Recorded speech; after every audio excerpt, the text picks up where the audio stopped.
The polished wood of the courtroom gleamed under the sterile fluorescent lights, a cold stage for the ugliest of human dramas. 8 months pregnant and emotionally shattered, Amelia Hayes watched her world burn. Her husband, the man she'd built her life with, sat beside his stunning mistress, his face a mask of cold indifference. His lawyer was systematically tearing her character to shreds, painting her as an unstable gold digger. Then the final blow came. As a cruel lie left her husband's lips, the room began to spin. Amelia collapsed. And from the gallery a sharp, cruel sound pierced the ensuing chaos, the mistress's triumphant laughter. But what no one knew was that the stone-faced judge at the bench was holding a secret file, a DNA report that was about to turn this entire spectacle of betrayal on its head and expose a lie so profound it would destroy everyone involved. The silence in their penthouse apartment on Chicago's Gold Coast had become a living entity. It was a thick, suffocating thing that clung to the Italian marble floors and absorbed the light from the floor-to-ceiling windows overlooking Lake Michigan. It was a silence born of betrayal, and for Amelia Hayes, it was louder than any argument they'd ever had. Just 3 months ago, this space had been filled with laughter, with the scent of Julian's expensive cologne, with the soft jazz they both loved. Now it was a mausoleum for a dead marriage. Amelia ran a hand over the gentle, taut curve of her belly. Her son. The one bright light in the encroaching darkness. He kicked a small, insistent thud against her palm, as if he could sense her distress. She was 8 months pregnant, and she had never felt more alone. Julian Hayes was, by all accounts, a man who had everything. He was the heir to the Hayes Global Logistics fortune, a company his grandfather had built from a single delivery truck into a multi-billion-dollar empire. He was devastatingly handsome with a Cary Grant charm and a smile that could disarm world leaders and melt the hearts of society matrons. Amelia had fallen for that smile, for the way he looked at her, as if she were the only person in the world, for the grand gestures that made their courtship feel like a Hollywood romance. He'd swept her off her feet when she was a promising junior architect, convincing her to put her own career on hold to build their life together. "You're my foundation, Amelia," he'd whispered to her on their wedding night. "Everything I build will be on you." She had believed him. She had become his perfect wife, hosting his business dinners, managing their multiple properties, and becoming the graceful, smiling woman on his arm at every charity gala.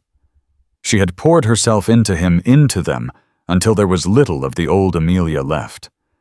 The discovery had been disgustingly cliché. A second phone tucked away in his gym bag. She'd found it by accident looking for his car keys.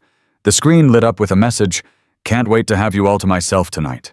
Jay is just the past. We're the future. Love, Isa." Isa. Isabella Rossi. Amelia knew her, a 25-year-old marketing associate at his firm with legs for days and an ambition that burned like a wildfire. Amelia had seen the way Isabella looked at Julian during the last company holiday party, a predatory gleam in her eyes that Amelia had foolishly dismissed as youthful admiration. The messages on that phone were a sordid archive of their affair stretching back over a year. Hotel rooms in cities Julian was supposedly visiting for business. Lavish gifts Amelia had never seen. And worst of all, cruel, mocking words about her boring conversation, her matronly style, and most painfully her pregnancy. "She's blowing up like a whale," one of Isabella's texts read. "Good thing you have a sleek Italian sports car to come home to." When she confronted Julian, the charming mask didn't just slip, he shattered it on the floor. There was no apology, no remorse, just cold, calculating cruelty. "It's over." Amelia, he'd said, not even looking at her, his eyes fixed on the stock ticker on his computer screen. I've filed for divorce. My lawyer will be in touch. He spoke of their 5-year marriage as if it were a failed business merger he was liquidating. He offered her a settlement so insultingly small, it was a clear message he wanted to punish her. He wanted to erase her. When she refused vowing to fight for what was fair for her and their unborn child, he turned vicious. He claimed the baby had put an unbearable strain on their marriage, that she had become emotionally erratic and unstable. He froze their joint credit cards, leaving her stranded at a baby supply store, humiliated and helpless. He told their mutual friends that she was hormonal and hysterical, that the pregnancy had changed her into someone he no longer recognized. He was building a narrative brick by painful brick, casting himself as the victim and her as the unhinged pregnant wife. The narrative's leading lady was Isabella. Julian began flaunting her publicly. They were photographed at exclusive restaurants, Isabella dripping in diamonds that Amelia knew he'd bought with their money. She was a constant smiling presence in the society pages, the triumphant victor claiming her prize. The gossip columns whispered about the tragic end of the Hayes marriage, subtly painting Amelia as the frumpy older wife who couldn't keep her billionaire husband satisfied. Now, sitting in the pristine, silent living room, Amelia clutched the legal documents her lawyer Margaret Chen had sent over. Julian was petitioning for full custody of their unborn child, citing her documented emotional instability. He was claiming she was an unfit mother before she even had a chance to hold her son. The cruelty of it was breathtaking. It wasn't just about the money or the assets anymore. He was trying to take her child. She looked at the framed photo on the mantelpiece taken just a year ago on a trip to Santorini. They were both laughing, Julian's arm wrapped tightly around her, his eyes crinkling at the corners. They looked happy, invincible. Was it all a lie? Had she been married to a stranger all this time? A man who could smile for the camera one moment and plot her complete destruction the next. The doorbell chimed a shrill, unwelcome sound. It was a process server with another stack of papers from Julian's lawyer, Arthur Vance. This time it was a motion to have her psychologically evaluated. As Amelia closed the door, the weight of it all pressed down on her. The public humiliation, the private heartbreak, the terrifying legal battle ahead. For a moment she felt a wave of despair so powerful it threatened to pull her under. She slid down the wall, the cool marble a shock against her skin, and wrapped her arms around her belly, protecting her son from a world that had suddenly become so cold and hostile. Tears streamed down her face, silent tears for the love she thought she had for the man who had never existed, and for the fight she knew was coming. A fight she couldn't afford to lose. The weeks leading up to the preliminary court hearing were a masterclass in psychological warfare orchestrated by Julian and his high-powered lawyer Arthur Vance. Vance was a shark in a $1,000 suit, renowned for his scorched earth tactics in high-stakes divorces. His strategy was clear: to bury Amelia under an avalanche of legal motions, depositions, and financial requests designed to exhaust and intimidate her. Amelia's lawyer, Maggie Chen, was the antithesis of Vance. She was quiet, methodical, and possessed a spine of pure steel. "They want you to break Amelia," Maggie told her during one of their late-night strategy sessions in her modest, paper-filled office. "They are throwing everything at the wall to see what sticks. Our job is to stand firm and show the judge who the truly unstable one is." Standing firm felt like trying to hold back a tsunami. Julian had cut off her access to their primary bank accounts, leaving her with only a small personal savings account she'd maintained from her architecture days. He'd weaponized their wealth, forcing her to rely on Maggie's willingness to work on contingency, a fact that Vance's team seemed to sneer at. The penthouse, once her home, now felt like a gilded prison. Staff who were once friendly now looked at her with a mixture of pity and suspicion, their loyalty clearly bought by the man who signed their paychecks. One afternoon, Amelia decided to go through Julian's old home office, a room he hadn't used since moving his main operations to his downtown headquarters. She was looking for old financial statements, anything that might help Maggie counter Julian's claim that most of his assets were tied up in untouchable family trusts. The room was sterile and impersonal, much like the man she now knew him to be. In the back of a desk drawer, beneath a pile of expired passports and old stationery, her fingers brushed against a small, locked metal box. It was old, a simple cash box, the kind you could buy at any office supply store. Curiosity piqued. She searched the desk for a key, but found nothing. A jolt of intuition, a feeling she hadn't had in years, told her this box was important. She took it to the kitchen, and with a heavy-duty screwdriver and a hammer, pried the lock open. The contents were not what she expected. There were no financial documents or hidden assets. Instead, there was a small, faded photograph of a woman Amelia didn't recognize holding a baby. On the back, written in a spidery script, were the words, "My sweet little Jacob." May 1985. There was also a bundle of yellowed letters tied with a faded blue ribbon and a single ornate silver locket. Amelia's heart hammered in her chest. Julian's name wasn't Jacob, and he was born in June of 1985, not May. She opened the locket. On one side was another smaller picture of the same woman. On the other side was a lock of fine blonde baby hair. Julian's hair was and always had been jet black, just like his father Robert Hayes. This made no sense. The letters were from the woman addressed to someone named Daniel. They spoke of a forbidden love of a secret child and of a terrible fear of a powerful family. There was no mention of the Hayes name, but the timeline was eerily close. She felt a chill crawl up her spine. It was probably nothing, just some old mementos from a previous resident of one of their properties.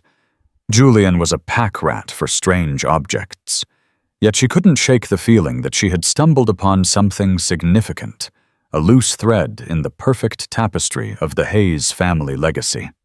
She carefully placed everything back in the box and hid it in her own closet, deciding not to mention it to Maggie just yet. It felt too outlandish, too disconnected from her own brutal reality. It was a ghost story, and she was in a war.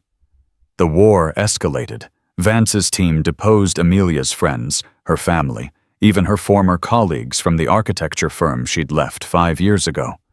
The questions were designed to paint a picture of a woman who was prone to emotional outbursts, who was obsessively jealous, and who had a history of dramatic episodes.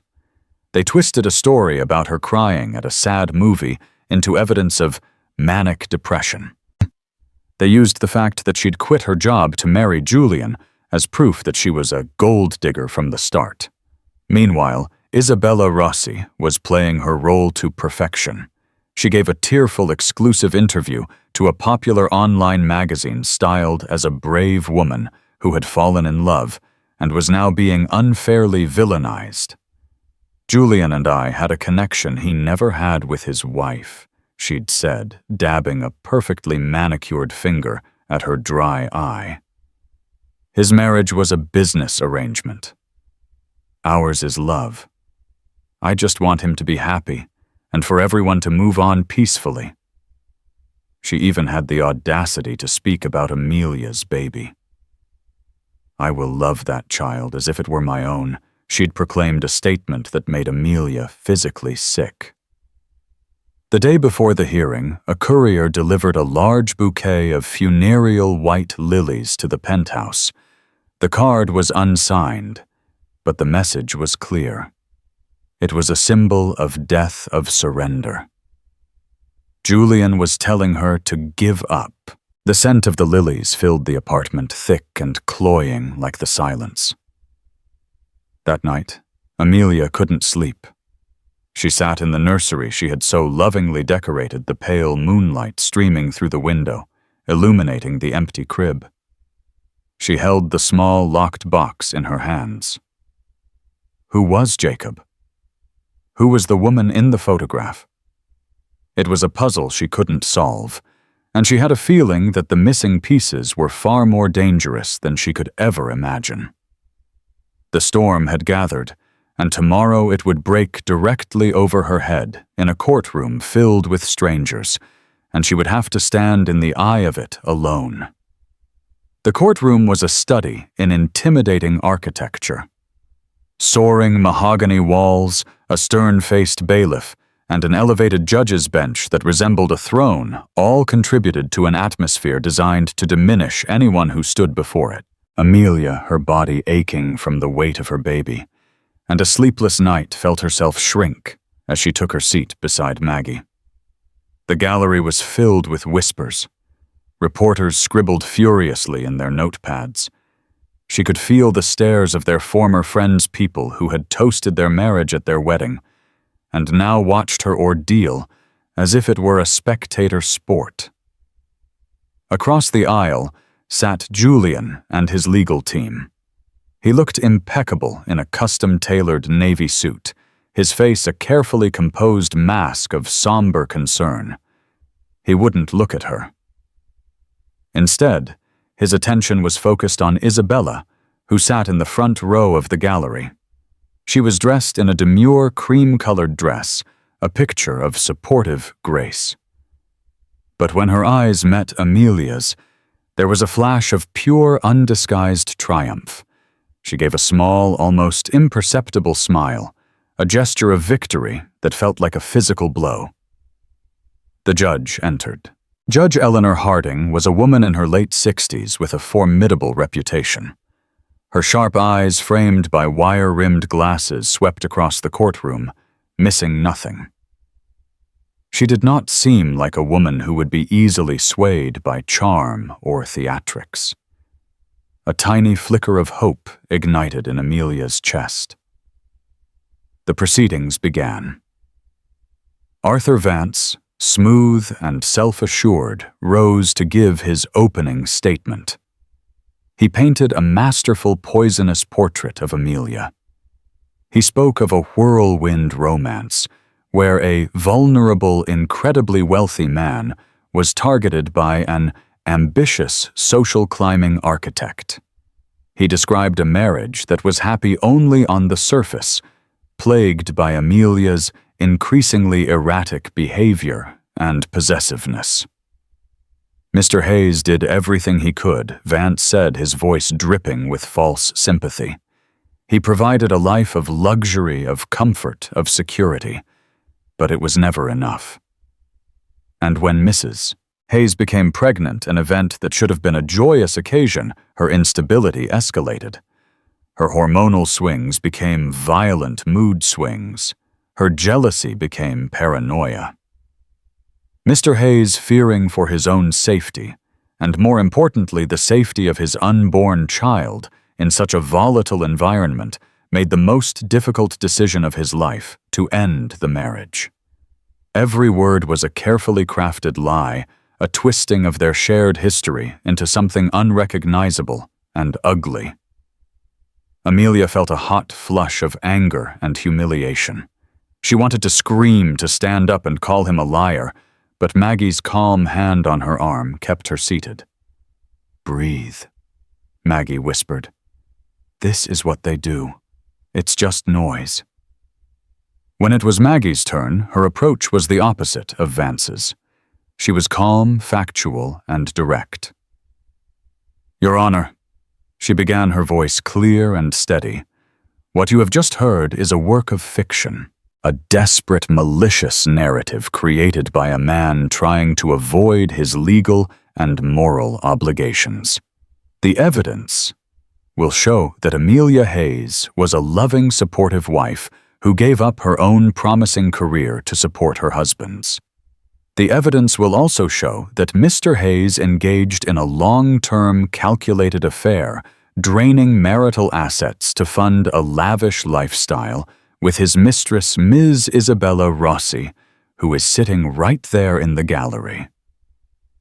Maggie gestured briefly towards Isabella, who flinched as dozens of eyes turned her way. The evidence will show, Maggie continued, her voice rising with quiet intensity, that when Mrs. Hayes discovered this betrayal, Mr. Hayes did not apologize. He did not seek reconciliation. He sought to destroy her. He cut her off financially, launched a vicious smear campaign against her, and is now attempting to take her child. This is not about emotional instability, Your Honor. This is about power control and a billionaire's attempt to bully his pregnant wife into submission. The first witness called was Julian himself. He walked to the stand with an air of reluctant duty, a man forced to air his private pain in public. Vance led him through a series of gentle questions, allowing Julian to weave his tale of woe. Julian, Vance asked softly, "Can you describe Amelia's behavior in the months after she learned she was pregnant?" Julian sighed, running a hand through his perfect hair. "It was difficult," he said, his voice heavy with feigned sadness. "I was overjoyed, of course. I've always wanted to be a father. But Amelia, she changed. She became withdrawn, then angry. There were fits of crying for no-reason accusations. She accused my staff of spying on her. She accused me of things that were simply untrue. And this affair she alleges Vance prodded. Ms. Rossi is a colleague and a friend," Julian said, looking directly at the judge. Amelia, in her paranoia, twisted a supportive friendship into something sordid. When I tried to reassure her, she became hysterical. I suggested we seek counseling, but she refused. It reached a point where I was walking on eggshells in my own home. Lie after lie delivered with perfect sincerity. He was so convincing, so believable, that for a terrifying moment, Amelia almost doubted herself. He made her feel like the crazy one. She looked at the faces of the reporters, scribbling down his every word as gospel. She saw the sympathetic glances some of the gallery members gave him. Her reality was being dismantled and rebuilt into a monstrous fiction, and she was powerless to stop it.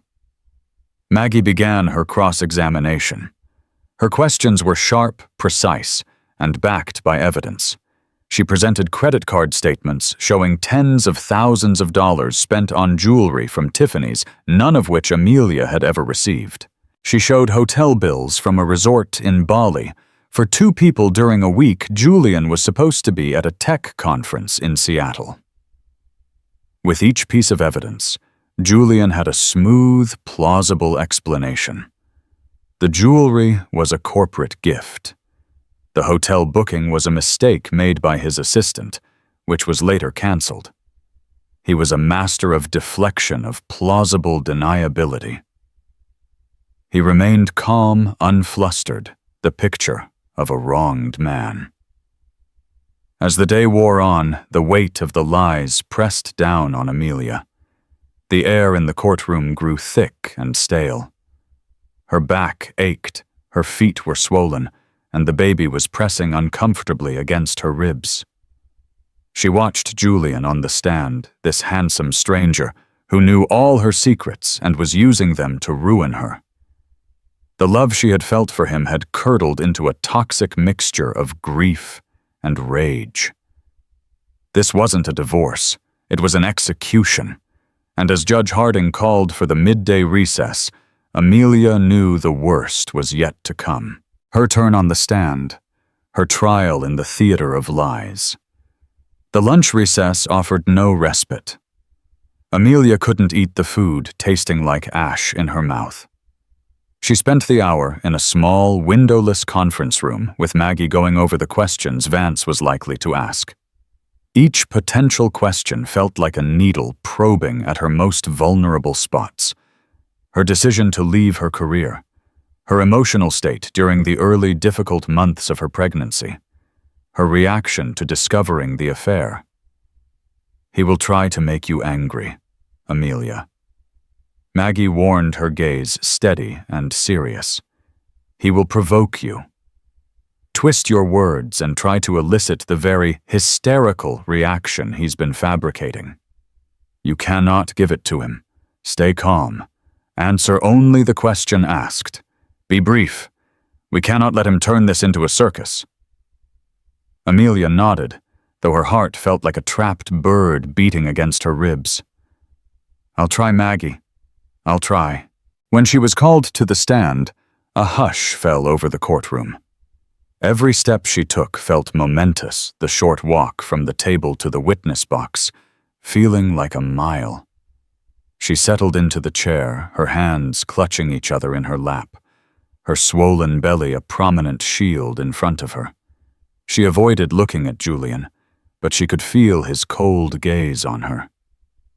She chanced a look at the gallery and saw Isabella, who was watching her with an expression of intense, predatory focus, a smirk playing on her lips. Maggie's direct examination was gentle, designed to establish Amelia's character and tell her side of the story in a simple, straightforward way.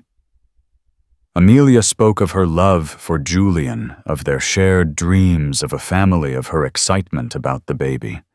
She described the shock and devastation of discovering his infidelity. Her voice was quiet but steady. She was holding it together.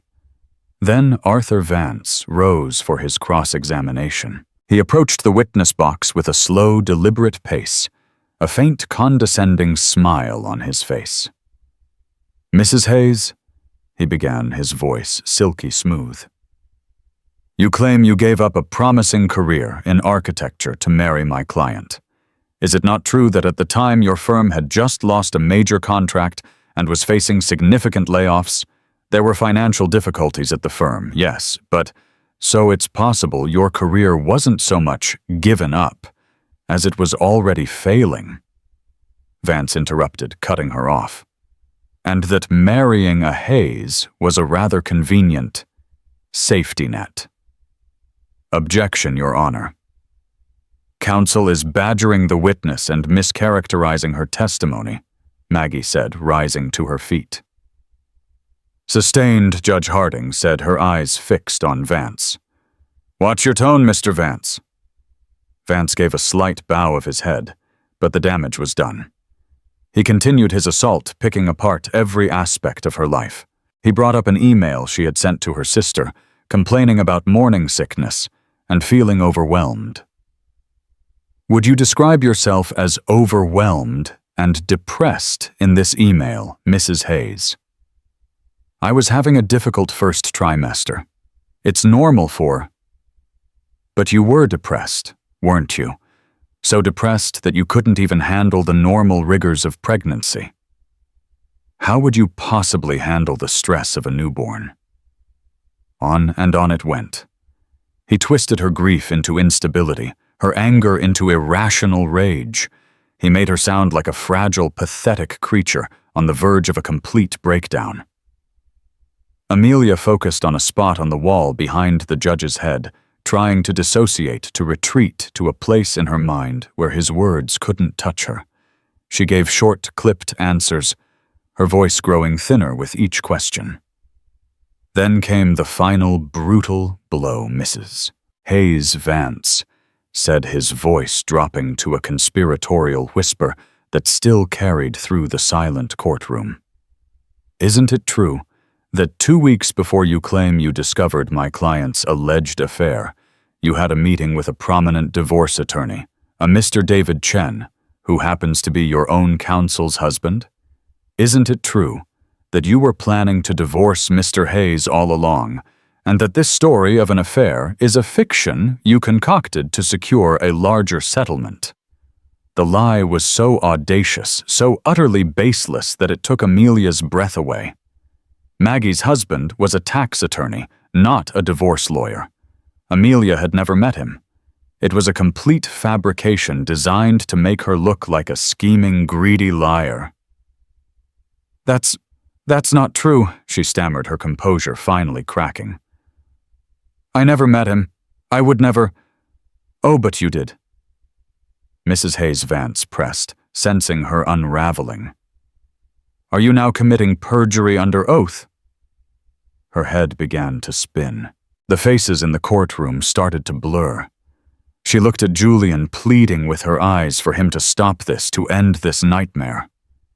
He just stared back at her, his expression utterly blank, as if he were watching a mildly interesting television show. He was going to let this happen. He wanted it to happen. And then from the gallery, she heard it. A small sound, quickly suppressed, but unmistakable. It was Isabella, trying to stifle a laugh. A laugh of pure, unadulterated victory. She was enjoying this. She was relishing Amelia's public evisceration. That single sound was the final fracture. The room tilted violently. Black spots danced in Amelia's vision. A sharp, searing pain shot through her lower abdomen, causing her to gasp. Her hand flew to her belly. The baby, she whispered, her voice barely audible. She tried to stand to get away, but her legs wouldn't cooperate. The bailiff started to move towards her, his face a mask of alarm. Maggie was shouting her name, but all Amelia could hear was a loud ringing in her ears. The last thing she saw before the world went black was Judge Harding's face, her expression no longer impartial, but one of cold, controlled fury. Then she collapsed, sliding from the witness chair onto the cold, hard floor of the courtroom. Chaos erupted, and through it all, the faint, cruel echo of Isabella's laughter hung in the air like poison. The jarring clamor of the courtroom faded into a muffled hum. Amelia awoke to the scent of rubbing alcohol and the cool touch of a damp cloth on her forehead. She was lying on a worn leather sofa in a room lined with books from floor to ceiling. The wood-paneled walls and the heavy oak desk told her she was in the judge's chambers. Maggie was beside her, her face etched with concern. A paramedic was taking her blood pressure. Easy, Mrs. Hayes, the paramedic said gently. You fainted. Your blood pressure took a dip, but it's stabilizing now. The baby's heartbeat seems strong, but you need to go to the hospital to get checked out properly. Amelia pushed herself up, her mind clearing. No, I'm not going anywhere. I have to finish. The thought of Vance's smug face and Isabella's laugh filled her with a new cold resolve. She would not let them win this way. She would not be carried out of that courtroom on a stretcher like a victim. Just then the door opened, and Judge Harding entered, her black robes swishing behind her. She dismissed the paramedic with a nod. Her gaze softened slightly as she looked at Amelia. Mrs. Hayes, you've had a severe shock. You should be resting. With all due respect, Your Honor, I need to see this through. Amelia said, her voice stronger than she expected. Judge Harding studied her for a long moment, then turned to Maggie. I have cleared the courtroom save for counsel and the parties involved. We will reconvene in 10 minutes. But first a word with you and Mr. Vance. After Amelia confirmed she felt steady enough, Maggie left to join Vance in the judge's main office. Amelia remained on the sofa sipping the water a clerk had brought her, the silence of the chambers a welcome balm. She could only imagine the conversation happening next door. Inside the judge's office, Arthur Vance was pacing, indignant. Your Honor, this is an obvious ploy for sympathy. A transparently theatrical stunt by a woman who was just caught lying under oath. Judge Harding, seated behind her imposing desk, fixed him with an icy glare that stopped him in his tracks. Sit down, Mr. Vance. He hesitated, then complied. Let me be very clear, the judge said, her voice low and dangerous. What I witnessed in my courtroom today was not a cross-examination. It was a calculated, cruel, and unprofessional attempt to mentally break a woman who is 8 months pregnant. You pushed her until she collapsed, and your client's associate in the gallery had the gall to laugh. I suggest you choose your next words with extreme care. Vance's arrogance faltered, replaced by a flicker of apprehension. My apologies if my methods were zealous, Your Honor. I was merely advocating for my client. There's a line between zealous advocacy and abuse, Mr. Vance. You crossed it, Judge Harding stated flatly. She then turned her attention to Maggie. Ms. Chen, I trust your client is feeling better. She is shaken, but resolute. Your Honor, Maggie replied. Judge Harding steepled her fingers, her expression unreadable. This case has presented a number of irregularities, specifically in Mr. Hayes's financial disclosures. The documents provided by your firm, Mr. Vance, seem to be meticulously curated to conceal more than they reveal. There are inconsistencies regarding the official records of the Hayes Global Logistics Family Trust. Vance stiffened. Your Honor, my client has been fully transparent. The trusts are complex, but everything is in order. Is it? The judge countered. Because when things don't add up in my courtroom, I tend to ask questions. And sometimes when I ask questions, people send me answers. She reached into a drawer of her desk and pulled out a thick, sealed manila envelope. It had no return address and was marked with a single typewritten word, personal. This was delivered to my chambers by courier 2 days ago from an anonymous source, she said, placing it on the desk between the two lawyers. It purports to contain information pertinent to the character and standing of your client, Mr. Vance. Specifically, it pertains to his very identity and his legitimate claim to the Hayes family fortune. A thick silence descended on the room. Vance stared at the envelope as if it were a venomous snake. Maggie's eyes widened in surprise. What is this? Vance demanded, his voice strained. Anonymous, unsubstantiated slander has no place in these proceedings. I move to have it stricken and destroyed. I haven't entered it into the proceedings yet, Mr. Vance. I am informing you of its existence, Judge Harding replied calmly. Given the events of today, and given my own concerns about your client's veracity on the stand, I have decided to unseal this document in open court. We will reconvene, and we will get to the bottom of this. All of this. She stood a clear dismissal. 10 minutes. When Maggie returned to the antechamber, her face was a mixture of shock and dawning comprehension. Amelia, she said, her voice a hushed whisper. The judge has something. A file. She says it's about Julian's identity. Amelia's blood ran cold. She thought immediately of the locked box, of the photograph, the locket, the name Jacob. It couldn't be. It was too impossible. She grabbed Maggie's arm, her eyes wide. Maggie, there's something I didn't tell you, something I found. Quickly she recounted her discovery of the box and its strange contents. As she spoke, the pieces began to click into place in Maggie's mind. The secrecy, Julian's desperation to control the divorce, his need to paint Amelia as unstable. It might not have been just about money or cruelty. It might have been about protecting a secret so monumental it formed the very foundation of his life. My God, Maggie breathed. If this is what I think it is. They walked back into the courtroom together. Amelia's earlier fear replaced by a trembling, uncertain anticipation.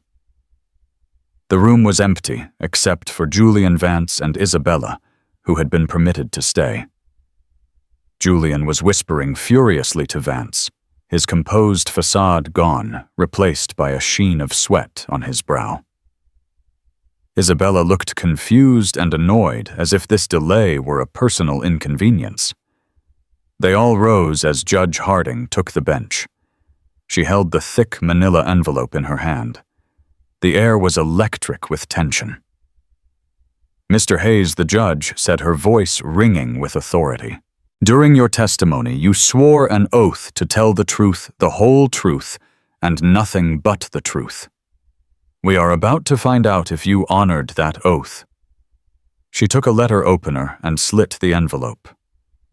The sound of the paper tearing was unnaturally loud in the silent, waiting courtroom. The stage was set for the final act. Judge Harding pulled a sheaf of papers from the envelope. The courtroom held a collective breath. Julian Hayes stood beside his lawyer's table, his knuckles white where he gripped the polished wood. Arthur Vance looked pale. His usual confidence utterly gone, replaced by a look of sheer dread. Isabella Rossi, in the front row, leaned forward, her brow furrowed in a mixture of confusion and irritation. This was not how her victory was supposed to unfold. Amelia stood with Maggie, her hand resting protectively on her stomach.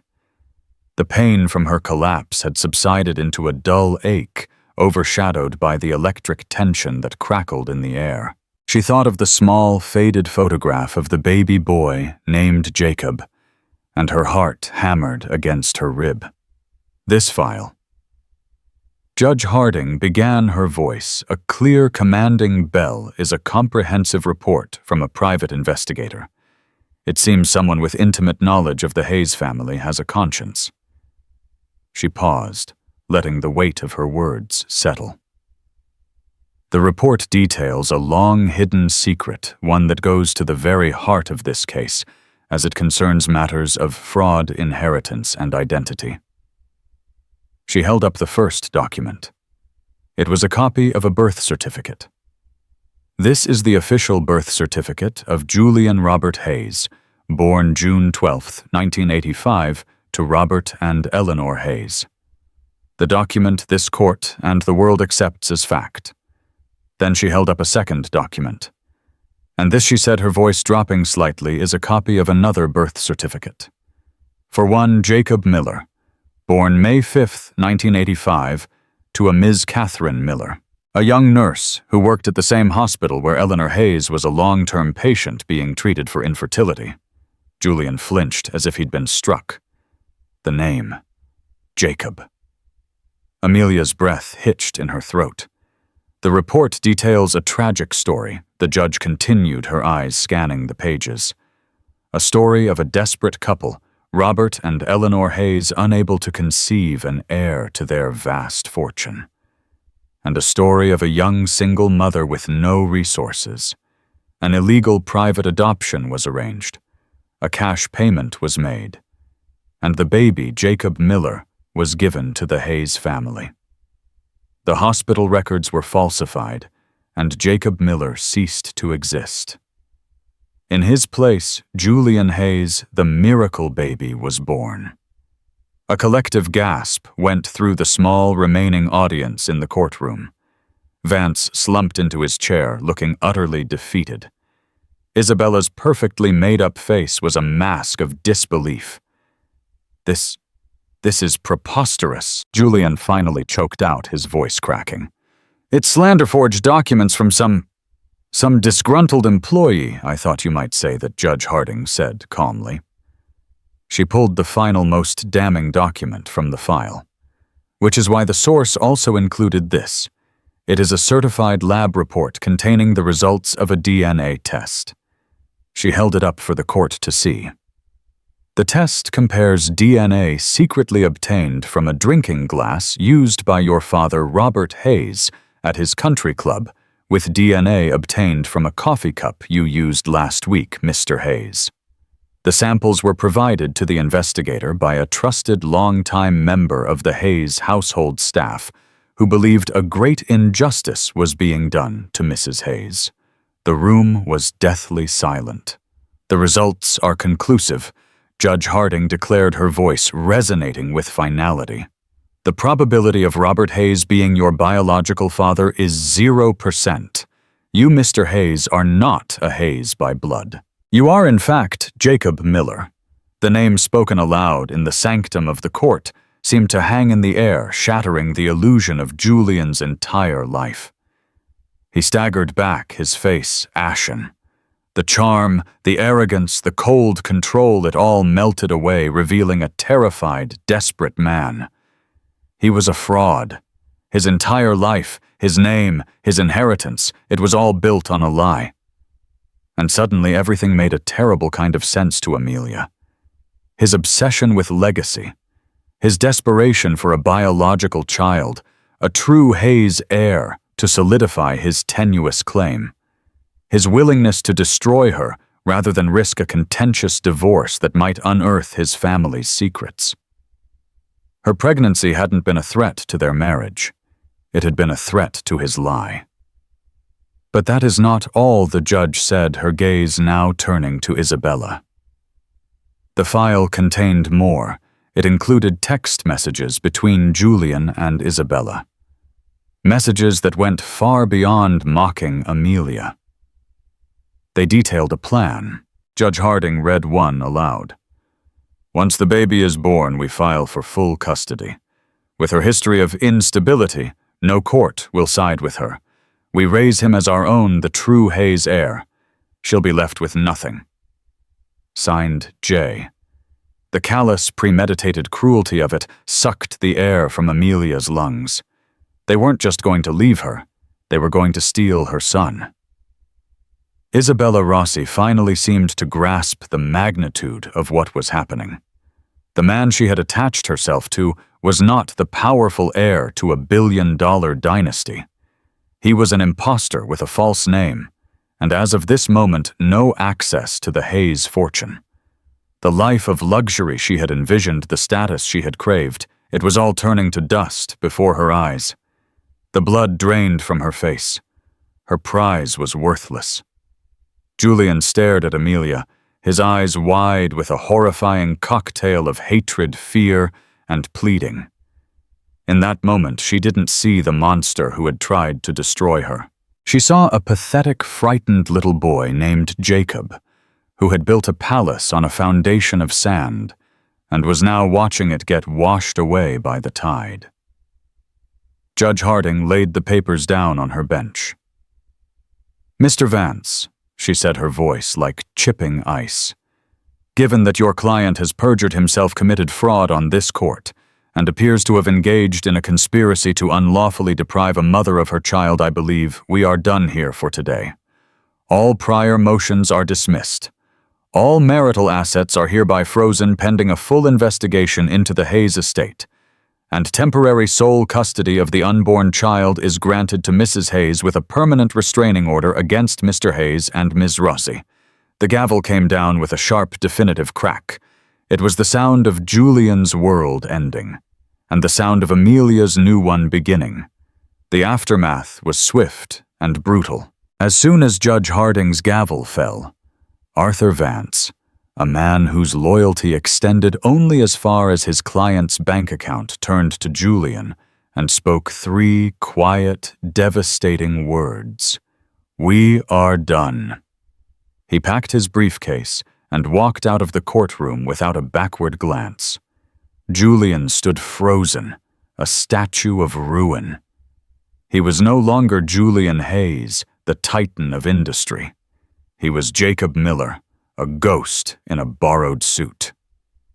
He turned to Isabella, his last remaining ally, his eyes pleading.